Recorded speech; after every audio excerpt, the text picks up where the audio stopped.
चलो आओ, तो आज हम लोग फिर शीट डिस्कशन करते हैं और जो भी प्रॉब्लम्स है वो तुम लोगों ने भेज दिया हुआ है मेरे को। तो क्वेश्चन नंबर पहला है तुम्हारा, जो कि तुम्हारे शीट का क्वेश्चन नंबर 9 है और क्वेश्चन कहता है कि which of the following groups of forces can not produce a resultant of 0 Newton.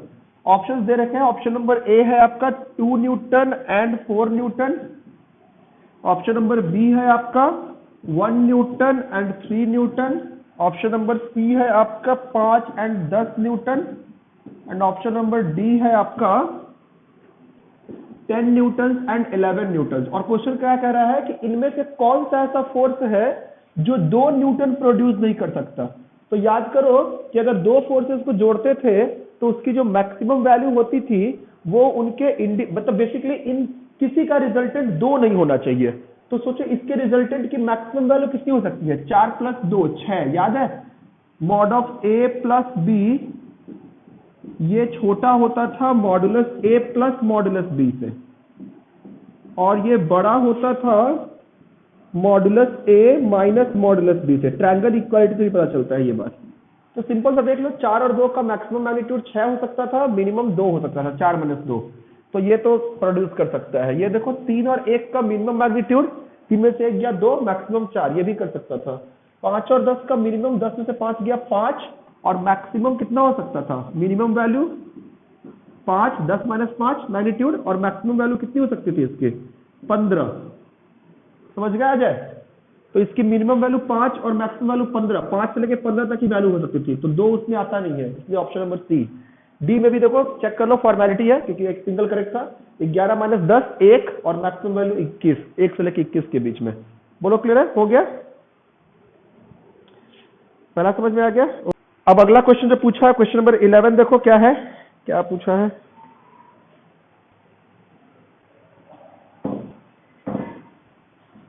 बोल रहा है कि कौन जीरो रिजल्टेंट प्रोड्यूस नहीं कर सकता। तो जीरो रिजल्टेंट प्रोड्यूस करने के लिए सिंपल सा फंडा क्या होता है कि अगर मेरे पास 3 वेक्टर है, vector A, vector B, vector C, अगर तीनों का रिजल्टेंट 0 तो ए इधर है, बी इधर है, तो सी ऐसे होना चाहिए, है ना? एक क्लोज ट्रायंगल बनाना चाहिए। बोलो क्लियर है? तो क्लोज ट्रायंगल की प्रॉपर्टी लगा दो इसमें। Which are the following of the group forces can not produce a zero resultant. Option number A बोल रहा है 1.5, 2.5, 3.5। ऑप्शन नंबर बी बोल रहा है 3, 5, 4।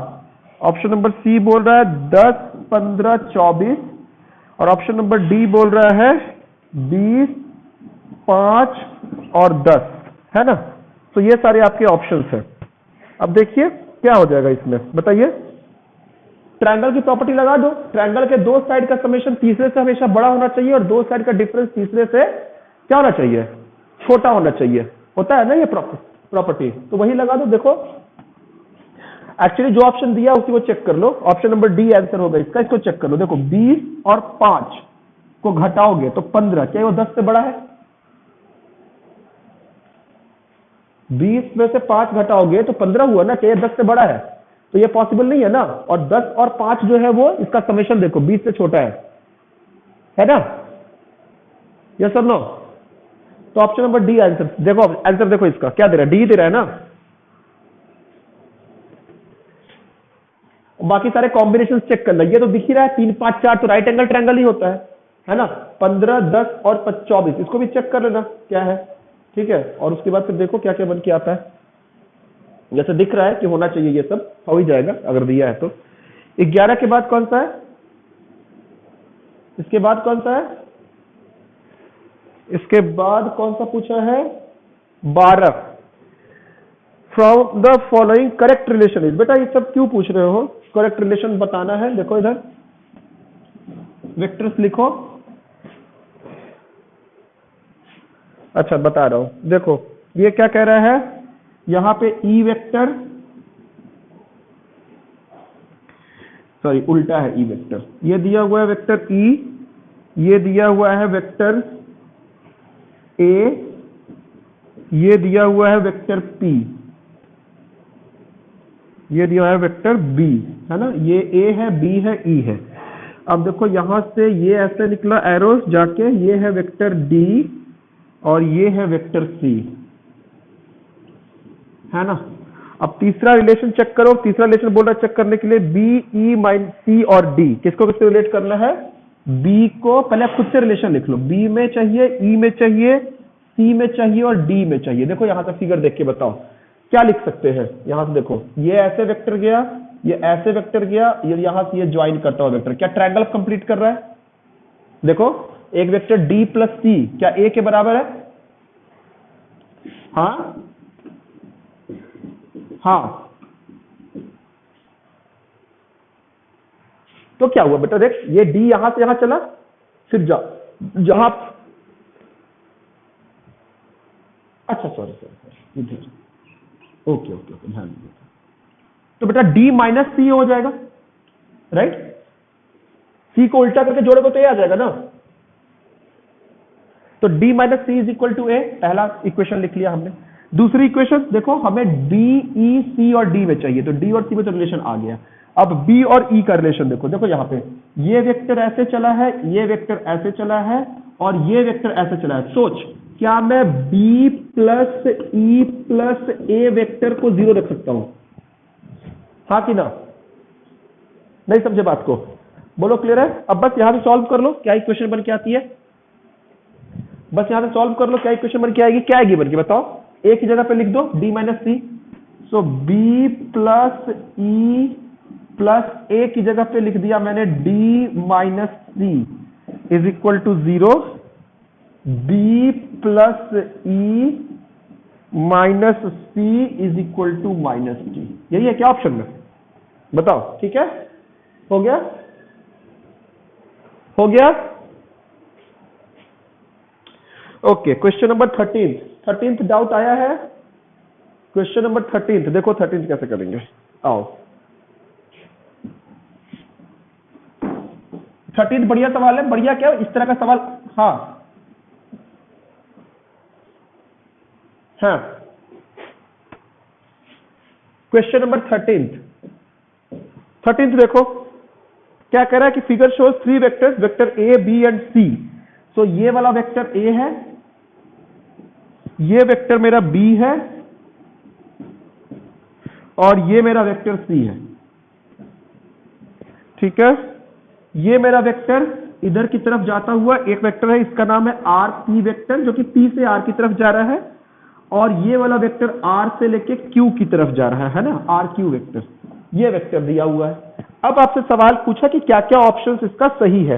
देखो कह रहा है बेटा R Q is equal to, ये आर से लेके क्यू, देखो लिख रखा है कि आर से क्यू की तरफ जाने वाला वेक्टर जो है that is magnitude wise 2 times P से लेके आर की तरफ जाता हुआ वेक्टर है ना, डबल है।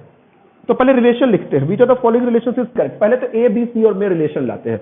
देखो आर क्यू वेक्टर को क्या लिख सकते हो, बोलो क्या आर क्यू वेक्टर, देखो यहां पे क्या सब्सट्रैक्शन वेक्टर है बी और सी का, बी और ए का, तो क्या ए माइनस बी लिखा जा सकता है?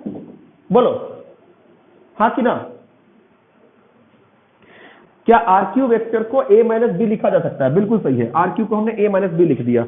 अब देखो आर पी को, पी से लेके आर वेक्टर को लिखो, पी आर वेक्टर को क्या लिखोगे? सी माइनस बी, है ना? देखो हेड टू हेड ज्वाइन हो रहा है वेक्टर में, ठीक है? अब बस इस रिलेशन को रख दो, क्या R Q vector is equal to 2 times P R vector, so R Q vector is equal to, देखो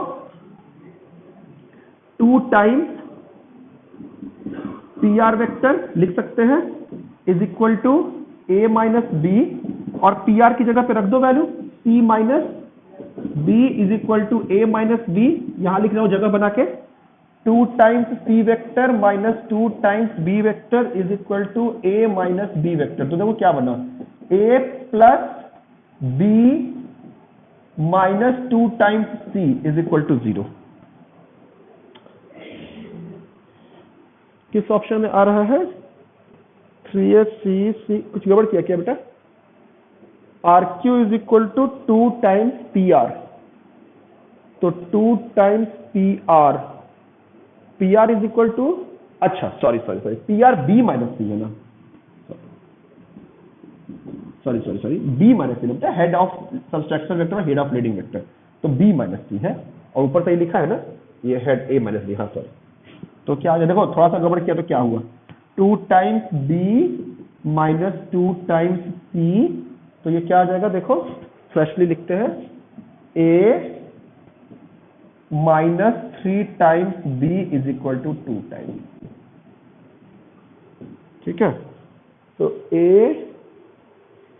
माइनस a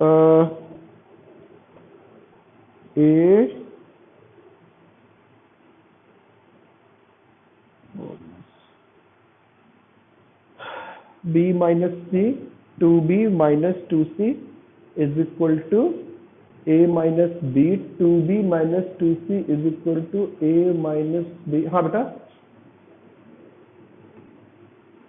क्या माइनस क्या बोले लिखा? a minus 2b। अच्छा ठीक ठीक, ध्यान रखो, a minus 3b is equal to minus 2c। तो आंसर क्या आ जाएगा देखो, a प्लस 2c। अच्छा, a इधर लेके जाना चाहिए था, sorry, plus 2c is equal to 3 times. ठीक है, so this is option number 4। बोलो क्लियर है?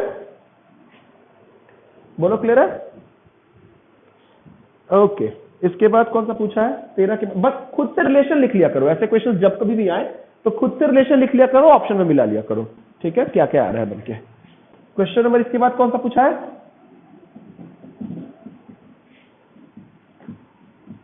इसके बाद कौन सा पूछा है?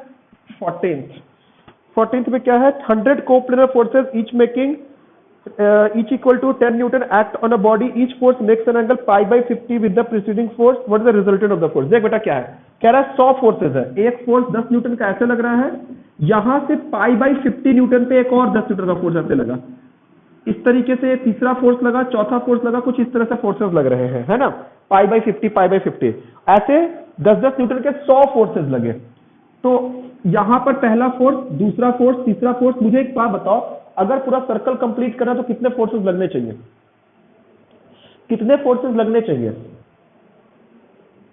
कितने फोर्सेस लगने चाहिए? देखो ये मेरा पाई बाई 50 एंगल बना, दूसरा एंगल भी पाई बाई 50 है, तो ये 2 पाई बाई 50 टोटल एंगल हो गया यहां के साथ, तीसरा एंगल 3 पाई बाई 50, चौथा एंगल 4 पाई बाई 50, पांचवा एंगल 5 पाई बाई 50, है ना। तो सोचो कि जो 100वां फोर्स होगा यहां से वो कितना एंगल बना रहा होगा? 100 इंटू पाई बाई 50, हाँ कि ना। तो इसका मतलब कि टोटल एंगल कितना? 2 पाई। 2 पाई का मतलब क्या पूरा सर्कल कंप्लीट हो गया? क्या पूरा सर्कल? इसका मतलब देखो ये क्या दिया है, इसका मतलब ये कुछ इस तरह का डायग्राम दिया तुम्हारा, एक फोर्स, दो फोर्स, तीन फोर्स, चार फोर्स, पांच फोर्स, 6, इस तरह से 100 फोर्स है तुम्हारा। समझ रहे हो बात को? पूरा घूमते हुए। बोलो क्लियर है? बोलो क्लियर है? अब इसका रिजल्टेंट क्या होगा? बोलो दिव्यांश, दिमाग लगाओ, सोचो। कोई भी फोर्स यहां पर है, क्या इसके ऑपोजिट में भी एक फोर्स हो रहा होगा? हाँ कि ना? सिमेट्रिकली बटा हुआ है ना, यहां से लेकर यहां तक 25 फोर्सेस, यहां से लेकर यहां तक 25 फोर्सेस। क्या सबका ऑपोजिट डायरेक्शन में फोर्स आ रहा है जो कि काट रहा है एक दूसरे को? नहीं समझे बात को? इसका मतलब कि रिजल्टेंट फोर्स क्या होना चाहिए बताओ? बोलो क्लियर है? बोलो क्लियर, एकदम समझ आया? इसको स्टार कर लो, एक बढ़िया सवाल है, बढ़िया सवाल है, तो सोचने वाला चीज था ये। ठीक है, ये भी करना, पिछले वाले को भी करना, पिछले वाला आ चुका है सवाल। ठीक है, इसके बाद देखो 14 के बाद कौन सा है? 14 के बाद कौन सा पूछे हो? 15। देखो 15 में क्या है? With respect to rectangular cartesian coordinate system 3 vectors are expressed as a vector, b vector, c vector, x, y, z and r along the direction of where I और r जो है वो सम के along एक यूनिट वेक्टर है। तो क्या दिक्कत है? देखो, अच्छा थोड़ा यूनिट वेक्टर, इसमें अभी 3 डायमेंशनल वेक्टर अभी पढ़ाना था डायरेक्शन कोसाइन वाला, बट फिर भी ठीक है, कर सकते थे। Vector a is equal to 4i minus J cap, vector b is equal to minus 3i cap, vector c is equal to minus c cap. ठीक है, हालांकि अभी पढ़ाऊंगा 3 डायमेंशन में, अभी 2 डायमेंशन तक ही पढ़ाया था कॉम्पोनेंट वाला, but a plus b plus c जोड़ सकते थे, 4i minus 3i, i minus j minus k, so this is my r। अब r के डायरेक्शन में अगर यूनिट वेक्टर चाहिए तो vector r upon mod of r, है ना।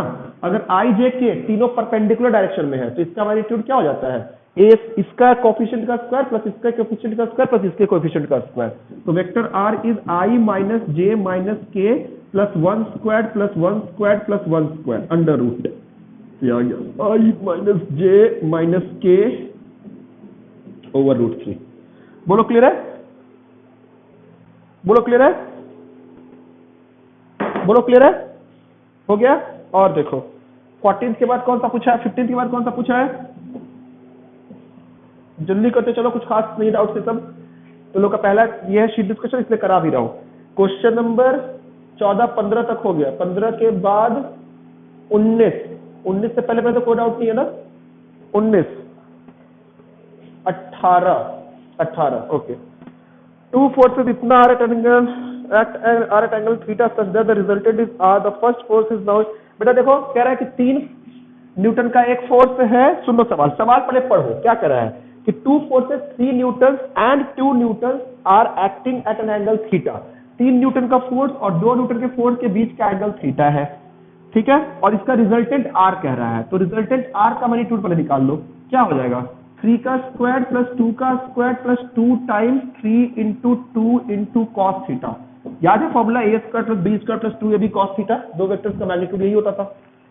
अब क्या कह रहा है कि किसको बढ़ा दिया गया, the first force is now increase, ये 3 न्यूटन के फोर्स को बढ़ा के 6 न्यूटन कर दिया गया है ना। तो बोल रहा है कि तो रिजल्टेंट 2r बन जाता है और एंगल सेम लगा रहा है, ठीक है। तो 2r is equal to under root of 6 square plus 2 square plus 2 into 6 into 2 into cos theta. बोलो क्लियर है, बोलो क्लियर है। स्क्वायर करके डिवाइड कर दो, सॉल्व कर देगा अब, यहां से सॉल्व कर लोगे, अब यहां से स्क्वायर करके डिवाइड कर लो या फिर माइनस कर लो, जो करना है सो करो, जैसे करना है सॉल्व। यहां के बाद तुम्हारी मर्जी है। 18 के बाद 19, the resultant of vectors a and b is perpendicular to the vector a and its magnitude is half the magnitude of vector b, the angle between। हुआ है ये 19, और किसी का भी डाउट आया, आई एक्सपेक्ट 19 होना चाहिए था डाउट, ठीक है। देखो दिव्यांश कैसे सोचा था,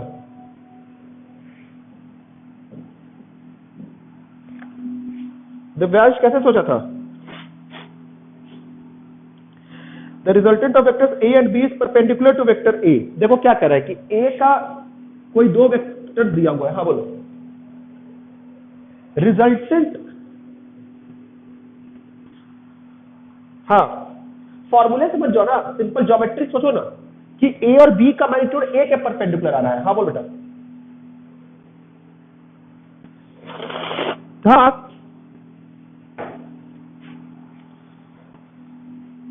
हाँ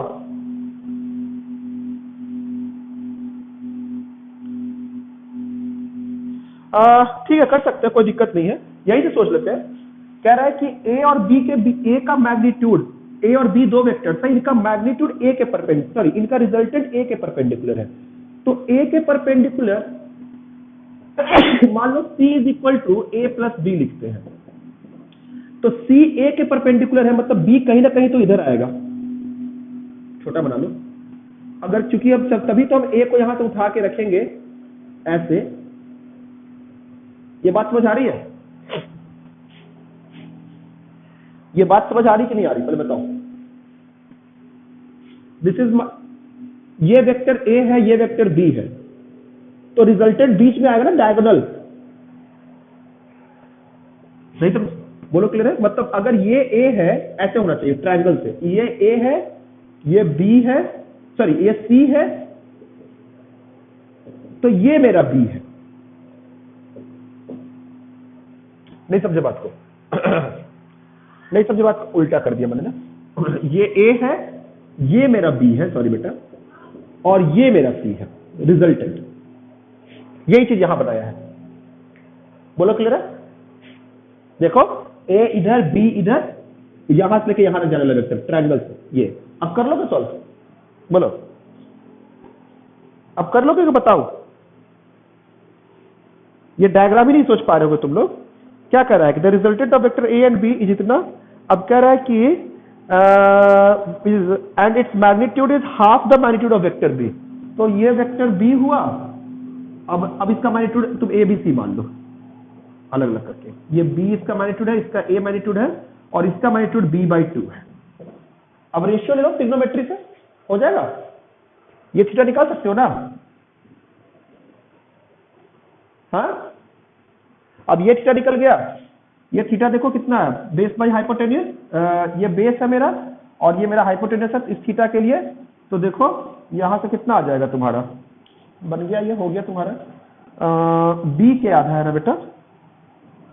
its magnitude is equal to half the magnitude of vector b. The resultant of vectors a and b is perpendicular to vector a and its magnitude is half the magnitude of vector b. तो अगर ये b है तो ये आधा है, ठीक है, हो गया। तो देखो बेस बाई हाइपोटेन्यूस मतलब cos theta is equal to 1/2। तो थीटा बराबर कितना आ गया, 60 डिग्री। ये 60 है और ये 30 है। तो वेक्टर ए और वेक्टर बी के बीच का एंगल पूछा ना, किसके बीच का एंगल पूछा, तो ये 150 डिग्री ये वाला। यही शायद प्रणव बोल रहा था, है ना प्रणव, यही बोल रहे थे बेटा। थोड़ा इसको सही तरीके से कर दिया है ना, एक मोर फॉर्मुलेटिव वे में। ओके, इसके बाद कौन सा है, इसके बाद कौन सा है इसके बाद कौन सा है, ये क्वेश्चन नंबर 19 हो गया तुम्हारा। 19 के बाद 20 में क्या पूछे हो, two forces F1 and F2 are acting on a body, one और the force is double that of the other force and the resultant equal to the greater force, then the angle between. बेटा क्या दिक्कत है इसमें, बस जैसे जैसे formula है उसके ऊपर पुट करते चले जाओ। क्या कह रहा है, to forces F1 and F2 act on a body, दो फोर्सेज F1 एंड F2 लग रहे हैं, one force is double that of other force. तो F1 जो है मान लेते हैं कि 2 टाइम्स F2 है ना, एक फोर्स दूसरे का बड़ा है, दूसरे के मैग्नीट्यूड के डबल है ना। और बोल रहा है कि जो रिजल्टेंट है वो बड़े वाले फोर्स के बराबर आ रहा है। तो रिजल्टेंट होगा कितना, F1 स्क्वायर प्लस, ऐसे कर लो, चलो F1 को हम 2F, F1 F2 है, F1 का मैग्नीट्यूड को ऐसे नॉर्मली F1 लिख लेते हैं, ठीक है। तो F1 बराबर 2 टाइम्स F2। अब हम मैग्नीट्यूड पे फॉर्मूला लगाएंगे, रिजल्टेंट का मैग्नीट्यूड जो है वो किसके बराबर है, बड़े वाले फोर्स के बराबर। तो 2F2 के बराबर है ना। सो नहीं सॉरी, क्या बोल रहा है ये, two forces F1 and F2 are acting on a body, one force is double that of the other force. तो F1 जो है वो 2F2 के बराबर हो गया। ये बात समझ आ रही है। तो सबसे बड़ा वाला फोर्स क्या F1 हुआ, ये शायद गलती कर रहे होगे तुम लोग। तो यहां से क्या F1 is equal to 2 times F2 का होल स्क्वायर प्लस F2 का whole square plus 2 times F1 into F2, और F1 जो है वो 2F2 के बराबर है into cos theta root under. ये बात समझ आ रही है। And this is equal to 2 times F2। ये बात समझ आ रही है, बोलो। अब यहां से कर लो जो भी आ रहा है बनके, क्या आ जाएगा, F2 इज इक्वल टू कितना, 4F2 square plus F2 square, 2 to जा 4 F2 square cos square theta under root. अब देख यहां से F2 F2 F2 F2 सारा कट गया, मतलब स्क्वायर इधर से रूट अंडर लेके काट देंगे। तो अब ये क्या आ जाएगा, 1 is equal to 4 plus 1 5 and 5 plus 4 square कर दिया हुआ है कॉस स्क्वायर थीटा। तो देखो तो कॉस स्क्वायर थीटा, मैंने कुछ गड़बड़ नहीं किया ना बेटा, चेक करो जरा सा, मैंने कुछ गड़बड़ नहीं किया ना। F1 is equal to 2 times F2 और दोनों का resultant F1 square plus F2 square plus 2 F1 F2 square, और इसकी वैल्यू जो है वो बड़े वाले फोर्स के बराबर है। हाँ बेटा, अच्छा ये 2 छूट गया ना शायद, ये 4 हो जाएगा। देखो तो, हाँ सॉरी 2 छूट गया हुआ था, तो ये 4 हो जाएगा। ये यहाँ पे तो ये 2 ही है, स्क्वायर कर दिया तो ये 4 हो जाएगा। तो cos square theta is equal to कितना हो जाएगा बेटा, -1/4। गलत की गंदा, अच्छा कॉस स्क्वायर की, कॉस थीटा ना, sorry, cos theta is equal to -1/4, तो theta is equal to cos inverse 1/4। बोलो क्लियर है? बस क्यों पूछा था। क्वेश्चन नंबर और कौन सा है इसके बाद? 21 देखो, 21 क्या कह रहा है? 21 हाँ आ गया होगा, किसी को नहीं अभी आ रहा है उसका सुन लो पहले से। 21 क्या बोला आंसर? नहीं, 21 का आंसर सही है Divyansh. Two vectors A and B have equal magnitudes if magnitude of A plus B is equal to n times the magnitude of n minus B. तो A plus B mod is equal to n times A minus B mod. तो cos theta angle पूछा, तो बस कर लो a square plus b square plus 2ab cos theta is equal to, equal magnitude करा तो a और b को बराबर कर लेंगे हम, n इंटू ये अंडर रूट करना तो भूल गया था क्या,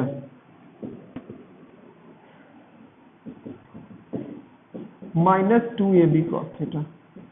अब यहां से a प्लस बराबर b कर लो, तो a square plus 2a square cos theta is equal to n square, दोनों साइड स्क्वायर कर रहा हूं, और इधर क्या हो जाएगा a square plus a square minus 2a square cos square theta.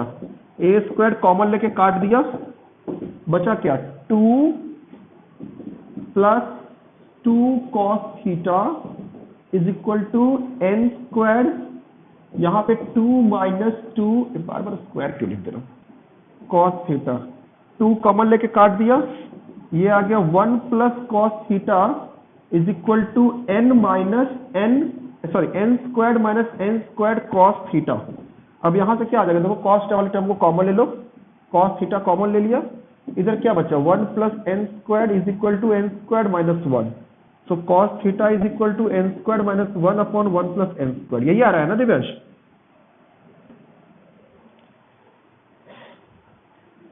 हम बोला तो तू यहां पे रूट भूल गया होगा, ठीक है। इसके बाद बोलो कौन सा है, इसके बाद बोलो कौन सा है, क्वेश्चन नंबर 21, 23 और 27, यही है ना? 23 क्या कह रहा है बेटा? बेटा ये बहुत इजी क्वेश्चन है, क्यों पूछ रहे हो ये सब? देखो इधर ढंग से समझो, कोई भी वेक्टर अगर डायग्राम दिया रहे तो उसका लेंथ पे आप सारे मैग्नीट्यूड की प्रॉपर्टी लगा सकते हो, है ना? कह रहा है resultant of 3 vectors OA, OB and OC are shown.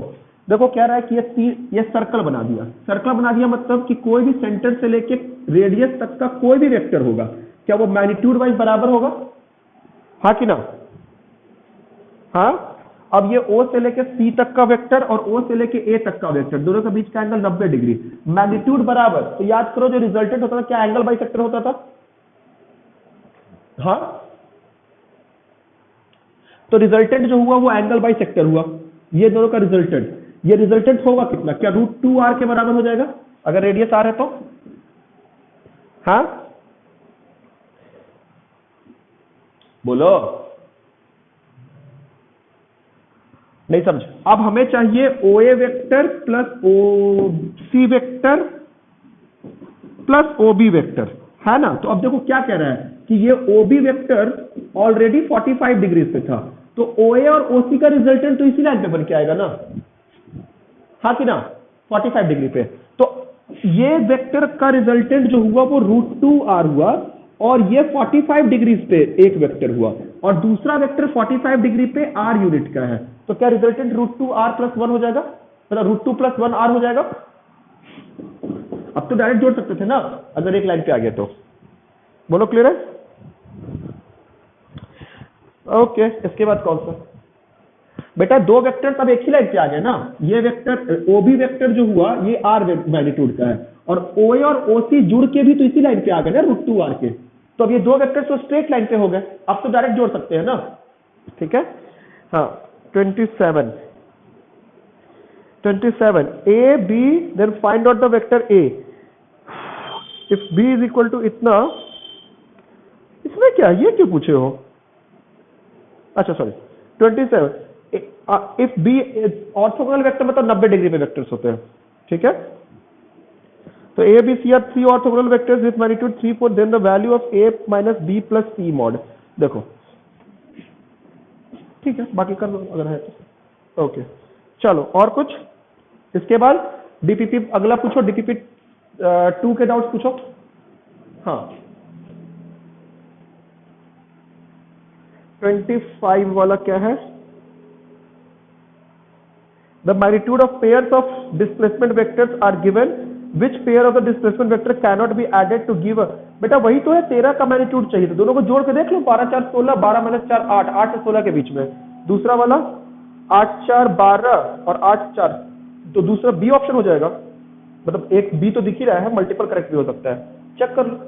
जैसे ये वाला क्वेश्चन था, जैसे क्वेश्चन नंबर तुम्हारा एक पूछा तो है, क्वेश्चन नंबर 9, दो वेक्टर के बीच की वो वैल्यू कौन सी नहीं आ सकती, समझ गए बात को? तो आओ पहला क्वेश्चन क्या कह रहा है कि right hand thumb rule for the right handed coordinate system states that fingers of right hand are curled from x towards y and extended thumb points towards z axis. Actually समझना बात को, पहले देखो जो normal x axis, y axis और z axis हम बनाते हैं, तो आप ऐसे नहीं बना सकते कि कोई भी एक्सिस इधर x ले लिया, इधर y ले लिया, इधर z ले लिया। जो आपका जो नॉर्मल जो आपका थंब रूल कहता है वो ये कहता है कि अभी हम लोग इसको क्रॉस प्रोडक्ट में और भी करेंगे, ये x है और ये y है, तो x क्रॉस y के डायरेक्शन में z होगा, palm along x fold along b, याद करो। तो a क्रॉस b का जो डायरेक्शन होता है वो होता है palm along a fold along b। तो जिस डायरेक्शन में a है, तो a क्रॉस b अगर निकालना है आपको, तो a ये जो बन के आता है वो ये बन के आता है कि x क्रॉस y का जो डायरेक्शन होता है वो z के डायरेक्शन में होता है। मतलब एक यूनिट वेक्टर अगर x के डायरेक्शन में है, दूसरा y के डायरेक्शन में है, तो दोनों का क्रॉस प्रोडक्ट करोगे तो z के डायरेक्शन में आएगा। ये बाद में बताऊंगा अभी। बट अगर हमें नॉर्मल कोऑर्डिनेट सिस्टम अगर देना है तो उसमें लिख दिया हुआ है कि x से y की तरफ अगर पाम को घुमाओ तो z एक्सिस वाला जो होता है वो जो जिस डायरेक्शन आपका थंब आए वो आपका z एक्सिस है। आप ऐसे भी देखो कि अगर आपका ये सही किया हुआ है तो इसके अकॉर्डिंग अब देखो पहला वाला ऑप्शन क्या दिया है, आपको दिया है x इधर, y अंदर की तरफ दिया है और z इधर। तो देखो x इधर, y अंदर की तरफ, तो थंब ऊपर की तरफ बन के आया, तो ये सही है ना? आप ऐसे भी देखिए कि यहां पे क्या किया जा रहा है, y को अंदर कर दिया गया है, तो y को अंदर जब करेंगे तो ये ऐसे है, y को अंदर करने के लिए x को फिक्स करके इसको अंदर घुमा दो, तो क्या y अंदर आएगा तो z अपने आप इस प्लेन में आ जाएगा। पहला देखो, समझ आ रही है बात? जिसने पूछा है समझ आ रही है बात? तो ये दोनों तरीकों से किया जा सकता था, एक तो कर्ल रूल से भी, या फिर यही अगर सही है हमारा तो इसको आप डिफरेंट तरीके से घुमा के भी कर सकते थे। ठीक है कि इसको घुमा दिया, जैसे दूसरा ऑप्शन। हाँ बेटा बोलो। बेटा देखो कह रहा है कि x और y और z जो है वो ऐसे दिए जाते हैं कि x से y की तरफ अगर कर्ल को पाम को घुमाए तो थंब आपका z एक्सिस शो करता है। तो अगर ये x है और y ऊपर की तरफ है तो z बाहर की तरफ आएगा बनके। ऐसे ही हम सिस्टम ऑफ कोऑर्डिनेट्स को बनाते हैं। तो अब देखो ये वाला सही है कि नहीं, x देखो इधर की तरफ है, y अंदर की तरफ, x इधर y इधर की तरफ, तो z ऊपर की तरफ, तो सही है, इसका मतलब ए ऑप्शन सही है। ऑप्शन ऐसे भी देखो, इसको प्रोड्यूस करने के लिए सिस्टम ऑफ एक्सिस ऐसे था, तो x तो यहीं पे है, तो x को फिक्स करो, याद करो रोटेशन में मैंने बताया था, y को घुमा दो अंदर की तरफ, तो z ऊपर की तरफ आ जाएगा, तो क्या y अंदर चला जाएगा, है ना? तो कभी भी आप सिस्टम ऑफ एक्सिस को देते हो ना, रोटेट करते हो, तो आप इस चीज का ध्यान रखते हो कि x क्रॉस y जो होगा वो z के बराबर आएगा।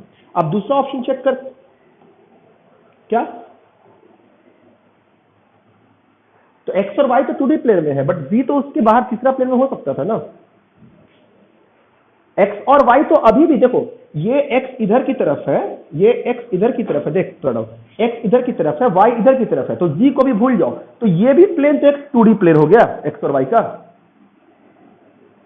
समझ गए? ओके, अब ये देखो ये सही है कि नहीं, इसको चेक करते हैं, देखो क्या है। ऐसे भी देखो x बाहर की तरफ आ गया, है ना, x बाहर, मतलब इसको ऐसे घुमा दो, x बाहर आ गया। अगर x बाहर आया है और क्या कह रहा है, y नीचे है ना, और z इधर, तो देखो x बाहर है आपका, x बाहर आ गया, x तुम्हारा बाहर आ गया है और y जो है वो नीचे है, तो x बाहर y नीचे, तो y की तरफ पाम किया तो देखो z इधर आ रहा है, मतलब b भी सही है, समझ रहे हो? पाम अलोंग ए fold along v, x cross y ही z देता है, ठीक है। अभी क्रॉस प्रोडक्ट में इसके बारे में और भी बात करेंगे कि कैसे डायरेक्शन हम लोग निकालते हैं, मतलब और भी इस डायरेक्शन के बारे में बात करूंगा। तीसरा देखो, तीसरा एक्स वाई जी, तो देखो तीसरा क्या है, x बाहर आ गया, तीनों पॉजिटिव पॉजिटिव ही है, देखो x को बाहर किया है ना, तो जैसे ही x को बाहर करोगे तो ये पीछे चला जाएगा, तब फिर भी चेक कर लेते हैं, उससे नहीं दिख रहा है तो एक्स वाई, देखो x बाहर और y इधर, तो z ऊपर चला गया, सही है। अब चेक करना कि कैसे रोटेट करके, इसी को कैसे रोटेट करके इसको प्रोड्यूस किया जा सकता है, ठीक है। उसके बाद चौथा जो है वो एक्स वाई जी, x ऊपर है y इधर है z, तो देखो ये गलत है, x इधर है y इधर है, तो z अंदर होना चाहिए था, है ना, तो d गलत है। बोलो क्लियर है, बोलो क्लियर है, हाँ ये है। इसके बाद कौन सा है, DPP 5 क्वेश्चन नंबर 1, 7 और 8। DPP 5 क्वेश्चन नंबर 1, आइए 1 में डाउट आ गया। ऐसे हम सिस्टम ऑफ एक्सिस को डिसाइड करते हैं कि और x cross y should be equal to z, ठीक है। तो x दिया है y दिया है, तो आप पाम को कर्ल करके z का डायरेक्शन निकाल सकते हो। बोलो क्लियर है, बोलो क्लियर है, ओके। नेक्स्ट देखो बेटा, question number 1, vector a is along 30 degree west of north. जब कभी ऐसे सवाल आए ईस्ट वेस्ट नॉर्थ साउथ वाले, तो आप एक बना लीजिए, ये नॉर्थ है, v W इधर, E इधर, S इधर, है ना, नॉर्थ और साउथ। तो क्या कह रहा है कि vector A is directed along 30 degree west of north. 30 degree west of north मतलब नॉर्थ से 30 डिग्री वेस्ट, ये मतलब होता है, ये मतलब होता है, ये वेक्टर है तुम्हारा 30 degree west of north along west of north, और another vector V is along 15 degrees east of south. तो ये साउथ है, साउथ से ईस्ट में 15 डिग्री, तो ये हो गया तुम्हारा, ये वेक्टर बी है, ये 15 डिग्री पे है ना, ये 15 डिग्री पे है south of east. There resultant can not be in, तो देखो इसका रिजल्टेंट किस डायरेक्शन में नहीं हो सकता, ठीक है। बताओ तुम लोग सोचो किस डायरेक्शन इसका रिजल्टेंट नहीं हो सकता। ये नॉर्थ इधर है वेक्टर, तो रिजल्टेंट इस डायरेक्शन में आएगा ना, हाँ कि ना,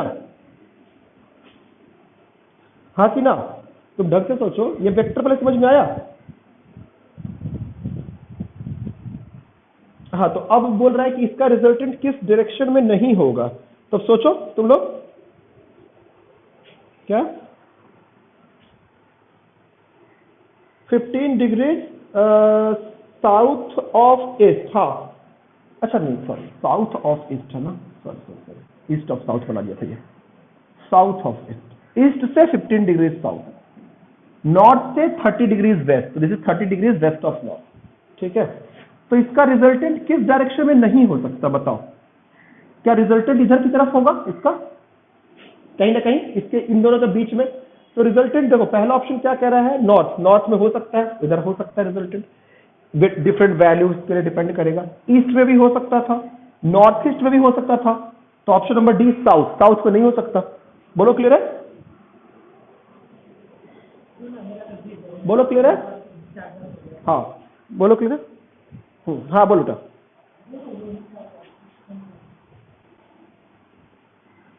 ट्रांसलेट करके कैसा भी, मतलब दो वेक्टर ऐसे बना लो, पैरेललोग्राम टाइप बना लो, पैरेललोग्राम पेयर बनके, और फिर देख लो कि एडिशन किधर आ रहा है बनके, जैसे करना है करो। बोलो क्लियर है, बोलो क्लियर है, क्या क्या पैरेललोग्राम बना सकते हो, क्यों नहीं बना सकते हो, लो बन गया पैरेललोग्राम। ऐसे एक वेक्टर और दूसरा एक वेक्टर, नहीं बन सकता पैरेललोग्राम, सॉरी वो मेरी ड्राइंग खराब है, और ड्राइंग इज बैड, बट नहीं बन सकता क्या ऐसे पैरेललोग्राम, हाँ पैरेललोग्राम तो दो कहीं भी वेक्टर है उनसे बन जाएगा, अगर 180 डिग्री पे नहीं है तो, या 0 पे नहीं है तो, ठीक है। Question number 2, which of the following forces can not B A resultant of, यार क्यों पूछा क्वेश्चन नंबर 2, नहीं पूछा सॉरी, 5, 7 और 8, 5, 7 और 8 ना। क्वेश्चन नंबर 5 देखो क्या कहा है, two vectors A and B have magnitude 2 and 1 respectively if angle between A and B. देखो दो का वेक्टर जो है इसका मैग्नीट्यूड 2 है और इसका मैग्नीट्यूड 1 है, दोनों के बीच का एंगल जो है वो कह रहा है 60 degree. Then which of the following vectors may be equal to a by 2। तो ये वेक्टर a है और ये वेक्टर b है। अब इसको आधा कर दिया गया है ना, नहीं समझे बात को, यस और नो? ए क्या नहीं, वेक्टर a का मैग्नीट्यूड 2 है, वेक्टर b का मैग्नीट्यूड 1 है। अच्छा सॉरी ओके, फिगर ध्यान दीजिएगा। सो वेक्टर ए तुम्हारा ये है, वेक्टर बी ये है, ये 2 का है, वेक्टर बी का मॉड जो है वो 1 का है। अब इसको आधा कर दिया और कह रहा है कि a by 2 माइनस बी। तो क्यों किया है, 1 by 2 करने इस वेक्टर की लंबाई आधी हो गई और a by 2 माइनस बी, तो ये है तुम्हारा। बोलो क्लियर है? ऑप्शन नंबर बी, बोलो क्लियर है? किसी और ने भी पूछा था इसको। 5, 7th में, 7th देखो क्या है, 7th देखो two forces F1 and F2 and F3 are represented as shown. This is बेटा देखो, ये मेरा F2 है, ये मेरा F1 है जो कि 45 डिग्री पे है और ये वाला मेरा फोर्स F3 है। तो अब क्या बोल रहा है कि F1 plus F2 plus F3 का डायग्राम। तो सोचो F2 प्लस F3 तो इधर हो गया ना, हाँ कि ना, हाँ कि ना। और ये 45 डिग्री पे होगा क्योंकि तो सबका मैग्नीट्यूड बराबर दे रखा है, तो ये 45 डिग्री पे ये आ गया और 45 डिग्री पे ये था, तो इसका मैग्नीट्यूड हो गया f√2, माने सबका मैग्नीट्यूड f है, इसका भी f है, इसका भी f है, इसका भी f है। तो इधर f√2 और इधर f, तो क्या नेट मैग्नीट्यूड नीचे की तरफ आएगा बनके, क्योंकि ये दोनों तो अब तो एक लाइन पे आ गए ना, अब तो इसको निपटा सकते हैं ना। वैसे ही सवाल है, पिछले बार भी सीट में था क्वेश्चन नंबर 25 या 24 जो सर्कल वाला था, याद करो, एक r वेक्टर था, दूसरा r वेक्टर था, तो जोड़ना था, तो r√2 और एक और r, याद है 45 डिग्री पे एक कराया ऐसा इसी में। Question number 8, two vectors a and b are drawn from a common point c is equal from a common point and c is equal to a plus b, angle between a plus b is। क्या दिक्कत है बेटा इसमें, देखो देखो, अच्छा question DPP6 का 1, 2, 7, 9 और DPP7 का ही बता देना कौन सा है, रुक जाओ। a और b कह रहा है कि a और b का मान लो कोई भी एंगल था, सिर्फ सोचो this is a, this is b, ठीक है। अब कह रहा है कि a और b का मैग्नीट्यूड, मतलब a और b का रिजल्टेंट c है, तो तुम ढंग से सोचो कि c की वैल्यू होगी क्या, c is equal to a square plus b square plus 2 times A B cosine theta, है ना। c square is equal to a square plus b square, तो ऐसे भी दिखा था थीटा बराबर 90 के लिए होगा, हाँ कि ना, हाँ कि ना, हाँ ओके। अब देखो तो c a square plus b square जो भी बन के आ रहा हो तुम्हारा वो निकल गया।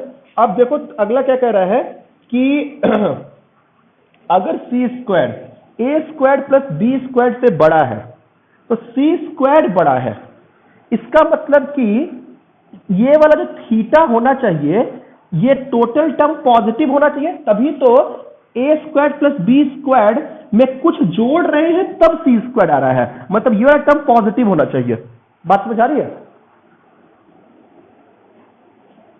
बात समझ आ रही है। बोल रहा है कि c square is greater than a square plus b square, means you have to add something to a square plus b square to get c square. This only means that this whole term should be positive. 2 is positive, a is positive, b is positive because this is a magnitude.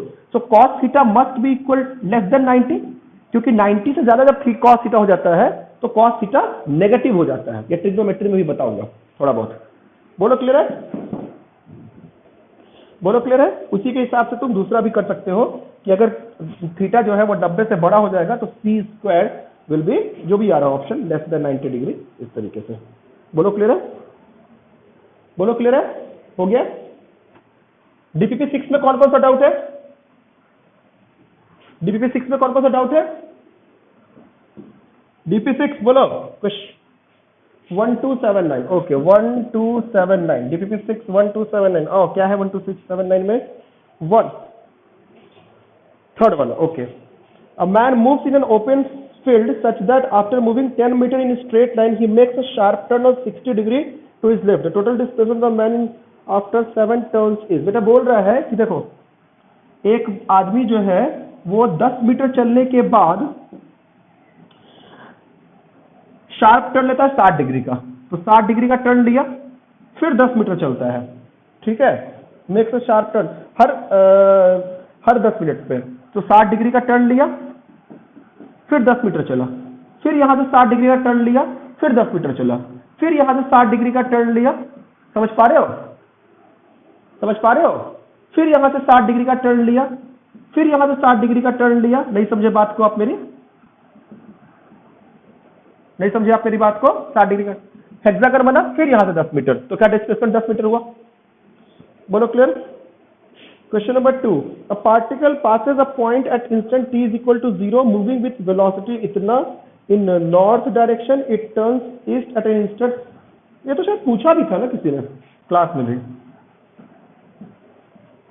देखो क्या है इसमें, बोल रहा है कि particle passes through a point, देखो t is equal to 0 second पे वो एक पार्टिकल है, ये 2√3 मीटर पर सेकेंड से चल रहा है, ठीक है, और बोल रहा है कि नॉर्थ डायरेक्शन में, सॉरी नॉर्थ डायरेक्शन में जाए, शायद ईस्ट की तरफ टर्न लेगा, 2√3 मीटर पर सेकंड से चल रहा है। इन the north direction it turns towards east, इधर की तरफ घूम जाता है, कितनी रफ्तार से? Moves with velocity 6 metre per second, है ना, मूव करके। ढंग से समझना क्या करे, देखो a particle passes a point at instant t is equal to 0 second with velocity 2√3 metre per second in the north direction it turns towards east. 8 second चलने के बाद, हालांकि इसका कोई मतलब नहीं बनेगा, ये 6 मीटर घूम जाता है और घूमने के बाद ये 6 मीटर पर सेकंड से चलता है। तो direction of change in velocity vector, तो देखो आप क्या करो, आप इसको इधर लेके चले जाओ, ये this is your v1 v initial which is your 2√3, है ना, तो जो आपका चेंज होगा वो होगा आपका v final minus v initial. तो v final minus v initial का इधर की तरफ आया, बात समझ आ रही है? अब वो एंगल निकाल लो कि कितना change, this is your change vector, this is your delta V vector, है ना, तो अब डेल्टा वी वेक्टर जो है वो इधर की तरफ आ रहा है। अब ये वाला एंगल निकालने की कोशिश करो, tan थीटा लिखो 2√3/6, ये खत्म, ये आ गया 1/√3, 1/√3 मतलब 30 डिग्री, ये 30 डिग्री, ये 30 डिग्री, ये ईस्ट है, ये साउथ है, मतलब 30 degree east of south of east. बोलो क्लियर है? बोलो क्लियर है? बोलो क्लियर है? ओके ओके, और देखो और देखो और देखो 1 2 हो गया, 7 में क्या है, आओ सेवेंथ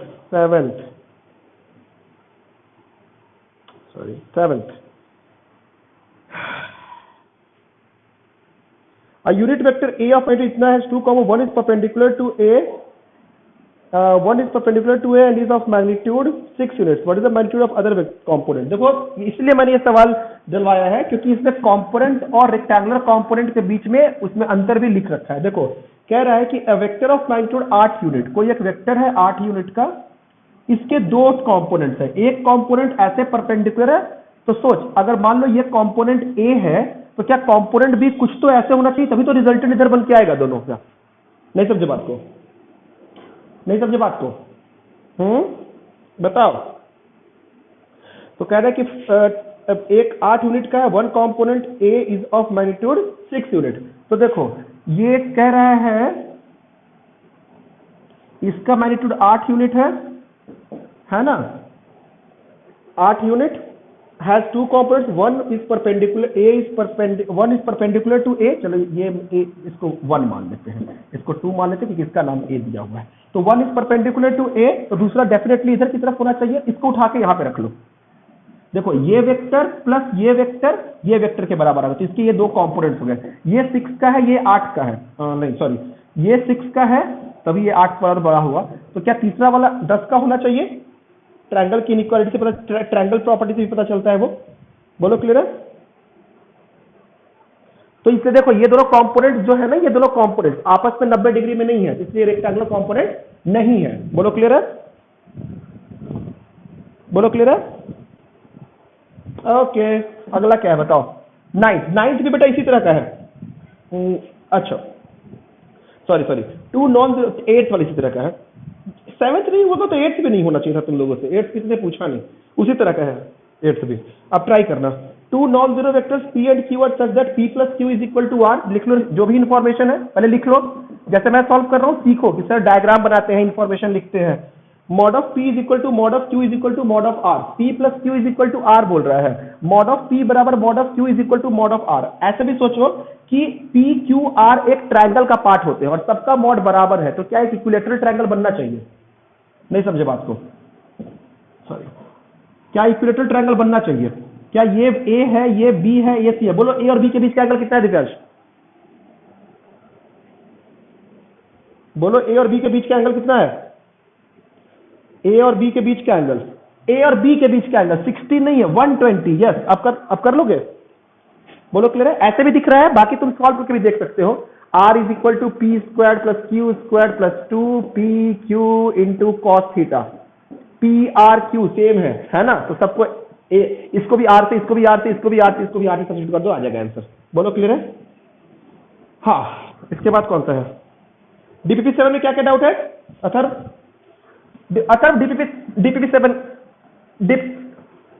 DPP7 नेक्स्ट क्लास में, ठीक है? मुझे डाउट भेज दो अपने। हाँ बेटा बोलो।